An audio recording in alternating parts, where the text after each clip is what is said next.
امام راضی رحمۃ اللہ علیہ پر بوقت نزاع شیطان کا حملہ۔ امام راضی رحمۃ اللہ علیہ ایک بہت بڑے عالم تھے۔ انہوں نے وجود باری تعالیٰ کے بارے میں ایک کتاب لکھی جس میں انہوں نے اللہ تعالیٰ کے وجود کے بارے میں 100 دلیلیں دیں۔ جب ان کی وفات کا وقت قریب آیا تو شیطان نے آ کر کہا، راضی خدا تو موجود نہیں ہے۔ انہوں نے کہا، نہیں، خدا تو موجود ہے۔ وہ کہنے لگا، دلیل پیش کرو۔ انہوں نے ایک دلیل دی، شیطان نے اس دلیل کو توڑ دیا۔ انہوں نے دوسری دلیل دی مگر اس نے اس کو بھی توڑ دیا۔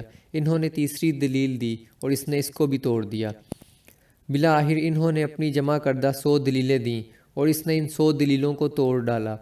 اب امام راضی گھبرا گئے، لیکن چونکہ ان کے دل میں اخلاص تھا اس لیے اللہ تعالیٰ نے ان کے ایمان کی حفاظت کی۔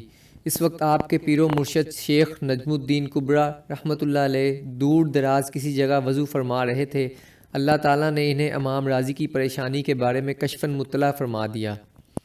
انہوں نے غصہ میں آ کر وہ لوٹا جس سے وضو فرما رہے تھے دیوار پر دے مارا اور امام راضی رحمۃ اللہ کو پکار کر کہا، اے راضی، تو یہ کیوں نہیں کہہ دیتا کہ میں اللہ تعالیٰ کو بغیر دلیل کے ایک مانتا ہوں؟ اس وقت شیخ نجم الدین کبریٰ رحمۃ اللہ کا غصہ بھرا چہرہ امام راضی کے بالکل سامنے تھا، چنانچہ امام راضی نے یہی کہا تو شیطان ان سے دور ہو گیا۔